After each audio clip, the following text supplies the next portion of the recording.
এবং নন লাইফে সব বিমা দাবি জমেছে ৬,২১৫ কোটি টাকা। এর মধ্যে আপনার গ্লোবাল ইন্স্যুরেন্স আপনার কোম্পানি এটার অনিষ্পন্ন দাবি আছে ১১,১৭,০০,০০০ টাকা। এই সময় আপনি নিষ্পত্তি করেছেন আপনার কোম্পানি মাত্র ১৪% বিমা দাবি। এখন বিআইএ দীর্ঘদিন ধরেই কাজ করছে। এখন এই দাবিগুলো নিষ্পত্তির জন্য ইতিপূর্বে কাজ করা হয়নি সেইটা আমরা বলবো না, যথেষ্ট কাজ করা হয়েছে, অনেকেই বলেছেন, দাবি করেছেন। এই দাবিগুলো নিষ্পত্তির জন্য আপনারা সামনে কি করবেন, তাৎক্ষণিক কি ব্যবস্থা নেওয়া যেতে পারে? যে দাবিটা যারা বিমা করেন তারা যদি সময় মতো যে বিমা দাবিটা যদি না পান তাহলে তো ধরেন এটা একটা হতাশা প্রকাশ হয়, এবং এটা যেভাবে প্রকাশ পাচ্ছে তাহলে নতুন করে যে যিনি বিমা করবেন, যিনি ঝুঁকি রাখবেন, সেটা আসলে হবে কিভাবে? কথাগুলি খুবই সত্যি। তো আপনাদের এখানে এবং তার পাশাপাশিতে ভাই বলেছেন যে আমাদের যে নিজস্ব প্রতিষ্ঠান আমাদের যেটা গ্লোবাল ইন্স্যুরেন্স, সেখানেও সে দাবির কথা কিছু বলেছেন।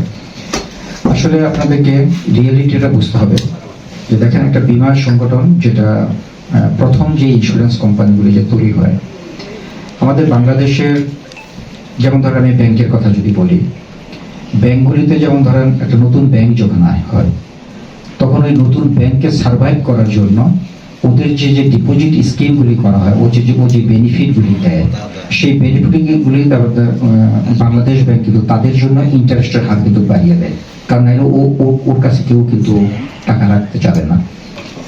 তো এমনি ভাবে কিন্তু আমাদের যে বীমা খাতটা যেটা প্রথম আসে, এখন ধরেন এখানে যদি কোনো সাবসিডির যদি কোনো ব্যবস্থা থাকতো, এখন ধরেন একটা বীমা সেক্টর কাজ করার পরে সেই বীমা সেক্টরে আমরা যেটা মনে করি সেটা দেখেন, প্রত্যেকটা বীমাতেই ইনভেস্টমেন্ট তুলনায় তারা যে কস্টিং, মানে একটা তাকে যে কস্টিংটা করতে হয় যে এই বীমাটা আহরণ করার জন্য, সেটা কিন্তু প্রত্যেকটা জায়গায় কিন্তু অনেক বেশি।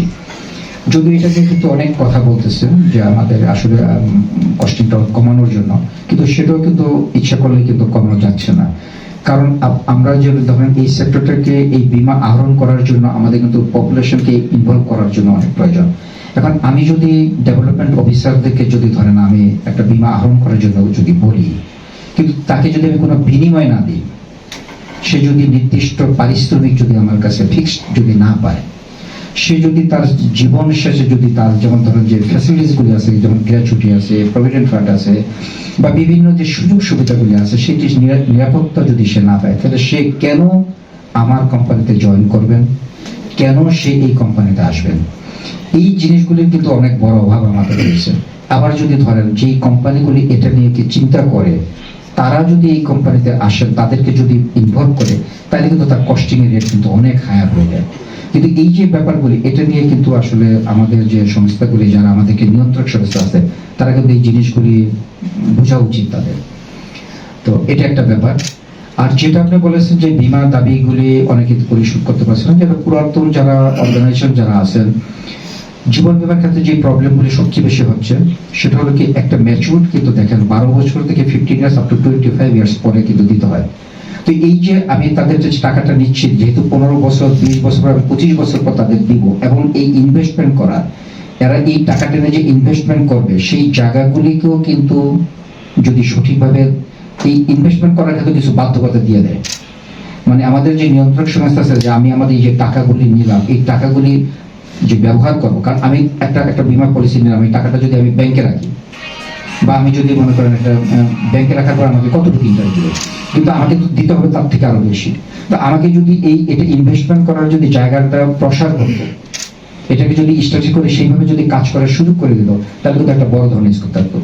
তো এই জন্য অনেকে করেছে কি, যেমন ধরেন বিভিন্ন ফিক্সড অ্যাসেটের দিকে চলে গেছে। আজকে দেখেন অনেক ইন্স্যুরেন্সের বলা হয় তারা বীমা দিতে পারছে না, কিন্তু তারা কিন্তু এই টাকাগুলি নিয়ে তারা অ্যাসেট করে ফেলেছে, মনে করেছে যে এই অ্যাসেটগুলি হাতে শুনুন, কিন্তু অ্যাসেট ইচ্ছা করলে আসলে বিক্রি করা যায় না।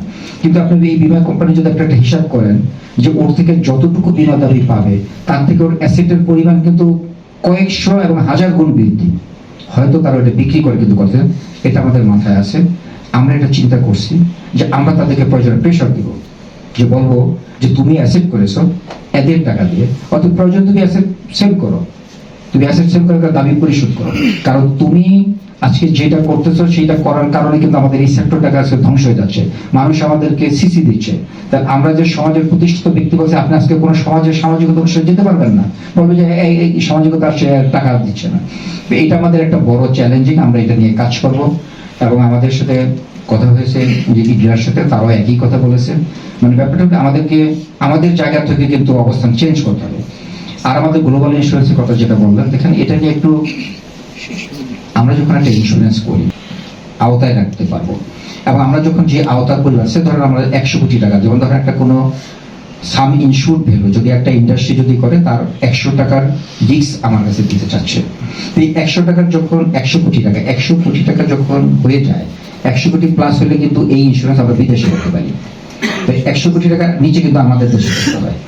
আবার দেখেন আমাদের দেশে যেটা ইন্স্যুরেন্স, যে রি-ইন্স্যুরেন্স যেটা করবে, এখন সেই ইন্স্যুরেন্স করার জন্য একটি মাত্র প্রতিষ্ঠান, সেটা সরকারি সাধারণ বীমা। আবার দেখেন সাধারণ বীমা নিজেও কিন্তু বীমা করে। তো যিনি আমাকে আইন নিয়ে কাজ করবে, তিনি নিজে বীমা করে। তো এটা আমার বোধগম্য না। এটা কিভাবে হয়? দ্বিতীয় নম্বর, আমার কথা হলো যে তুমি যদি বিজনেস করতে, বিজনেসের জায়গায় থাকো। তুমি যদি সংস্থা হিসেবে কাজ করতে, সংস্থা হিসেবে থাকো। তো এগুলিতে নিয়ে আমাদের বসতে হবে, কথা বলতে হবে। সেকেন্ড থিং, কেন প্রাইভেট অর্গানাইজেশনের ইন্স্যুরেন্সের একটা জায়গা থাকতে পারবে না? একটাই যদি প্রতিষ্ঠান থাকে, তাইলে তো সে আমাকে যে বিমা রি-ইন্স্যুরেন্সের যে পলিসির হার, আমাকে বিমা প্রিমিয়ামের হার তৈরি করে দেবে। এই হার তো তাহলে আমার নেগোশিয়েট করার কোনো জায়গা থাকলো না। এবং আমাকে কিন্তু তাকে বলা হয়েছে যে সে 50% পর্যন্ত আমি তার কাছে করতে পারবো। এবং দেখেন সবচেয়ে বড় আশ্চর্যের ব্যাপার, আজকে আপনি আমার গ্লোবাল ইন্স্যুরেন্স কথা বললেন, আমরা এই প্রবলেম শুধু আমার না, আপনি যদি আজকে এই সমস্ত বীমা সেক্টরে যদি যান, এখন আমাদের একটা ট্রিটি বলে একটা আছে, যেমন আমাদের একটা ট্রিটি করা হয় যেটা আমাদেরকে ইন্স্যুরেন্স করা হয়, সেটা এখন আমাদের তার কাছে যে আমরা যে আমাদের যেই ধারণ ক্ষমতা, মানে ইন্টিমেশন যেটা বলি, মানে আমাদের যে ধারণ ক্ষমতা, সেটা আমাদের পর্যন্ত এক একটা, যেমন ফায়ার ইন্স্যুরেন্সের একরকম, এক একটা এক রকম স্ল্যাব থাকে। তো সে ধরেন কোনোটা 2 কোটি, কোনোটা 4 কোটি, কোনোটা 10 কোটি, 20 কোটি এরকম থাকে। তো সেটাকে যখন ক্রস করে যায়, তখনই আমাকে রি-ইন্স্যুরের কাছে যেতে হয়। এখন রি-ইন্স্যুর একটা ক্লেম হলো, কিন্তু এখন দেখেন সে ধরেন আপনার একটা ইন্ডাস্ট্রিতে ফায়ার হয়েছে। এখন আপনি কিন্তু আমার ওই যে প্রপোজাল যে ফর্ম বা যেই আপনার চুক্তিপত্র আছে, সেখানে চুক্তিপত্রের কোথাও লেখা নাই যে আপনার টাকা কোনো রি-ইন্স্যুরের থেকে টাকা আদায় করে তারপরে আপনি আমার টাকা পরিশোধ করবেন। মানে আপনি আমাকে চিনেন, আমি আপনাকে চিনি, তার ক্লায়েন্ট ভার্সেস সরাসরি ইন্স্যুরেন্স কোম্পানি। তো ওখানে গেলে হচ্ছে কি, সে তার টাকাটা পুরো দাবিটা দিচ্ছে, কিন্তু তার তো একটা লিমিটেশন আছে। আমরা একটা ইন্ডাস্ট্রি করি 20 কোটি টাকা দিয়ে, কিন্তু আমি রিস্ক নিতেছি 20,000 প্লাস কোটি টাকা, আমি টাকা পরিশোধ করতে পারবো। তো পৃথিবীতে সিস্টেমটি হলো যে আমি আরেকজন ইন্স্যুরের কাছে যাবে, সে আবার তার লিমিটেশন আছে, সে আবার আরেকটি ইন্স্যুরের কাছে, এইভাবে কিন্তু বিশ্বব্যাপী কিন্তু এক ইন্স্যুর থেকে আরেকটি ইন্স্যুরের কাছে চলে যায়। তো এই যে দেখেন আজকে আমাদের এই সাধারণ বীমা নিয়ে আপনি যে কথাটা বললেন, আমরা কিন্তু খুবই ভুক্তভোগী। আজকে অনেক দিন হচ্ছে, বছরের পর বছর হচ্ছে, কিন্তু আমাদের এই ক্লেম, আমরা কিন্তু ক্লেম দিয়ে দিচ্ছি, যেই ক্লেমটা প্রকৃত দাবিদার সে পাবেই। সে যত ইনভেস্টিগেশন করেছে, সার্ভেয়ার রিপোর্ট, এবং এখানে আমাদের কোনো হাত নেই, সার্ভেয়ার আছে। এই সার্ভেয়ার আবার কিন্তু সংস্থা কর্তৃক নির্ধারিত করা হয়। এই নির্ধারণ করে সেই সার্ভেয়ার রিপোর্টটা, যেই রিপোর্টটা দিবে আমাদেরকে কিন্তু সেই রিপোর্টটা আমাদের ইন্টারনাল, এবং তাদের রিপোর্টটা কিন্তু আমরা আবার যাচাই করি। তো এই সার্ভেয়ার রিপোর্টটা কিন্তু উপেক্ষা করার কোনো নেই। এটা করার পর আমরা সমস্ত তাদের চেকলিস্ট অনুযায়ী কিন্তু আমরা আবার সাধারণ বীমাকে দিচ্ছি। তো সাধারণ বীমা যদি সেই ক্লেমটা যদি বছরের পর বছর সলভ করে, তাহলে আমি কি করবো? তা আমার তো ক্লেম ঠিকই দিয়ে যাচ্ছে হচ্ছে। আমি যদি ওইটাকে যদি পরিশোধ করতে না পারি, তাহলে ক্লেম যিনি গ্রাহক তিনি এফেক্টেড হচ্ছেন, কোম্পানি এফেক্টেড হচ্ছে, কিন্তু সাধারণ বীমা কিন্তু আমাদের এটা দিচ্ছে না। এটা নিয়ে কিন্তু আমাদের এখন বর্তমানে খুবই সমস্যা হচ্ছে। এবং আমাদের এই মাসের লাস্ট, সমস্ত কোম্পানির কিন্তু এই মাসের লাস্ট, এপ্রিলের 1 তারিখ থেকে শুরু হবে, এবং তারা এটা নিয়ে কথা বলতেছে।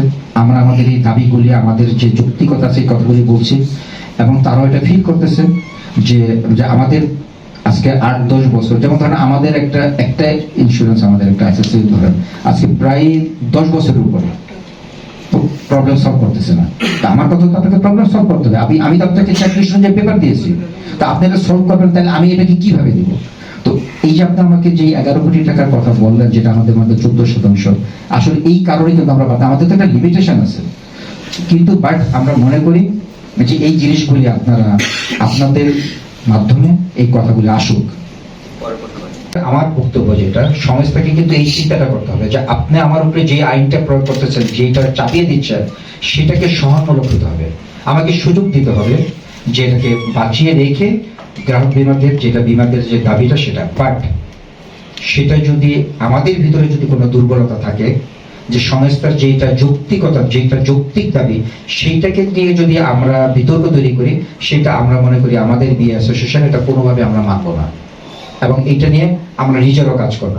এবং আমাদের ভিতরে এটা নিয়েও কথা হয়েছে, আমি প্রথমেই একটা মিটিং করেছি বিগত 6 তারিখে। তো এটা কিন্তু আমাদের একই বক্তব্য, সেখানে কিন্তু আমাদের এই যে কোম্পানিগুলির কথা বললেন তারাও কিন্তু আমাদের এখানে সদস্য হিসেবে আছেন। আমরা প্রয়োজনে তাদের সাথে কথা বলবো, কারণ একজনের জন্য কিন্তু 10 জনের প্রবলেম নষ্ট হতে পারে না, এবং এটা আমরা কোনোভাবেই মানবো না। ইন্ডিয়ার সাথে সাথে আমরাও তাদের সাথে আছি, এবং এই রিকভার করে জনগণের টাকা নিয়ে আপনারা কেউ দস্যুর করবেন, জনগণের টাকা নিয়ে সিনেমিনি খেলবেন আর অ্যাসোসিয়েশন কোনো কাজ করবে না, এটা হতে পারবে না।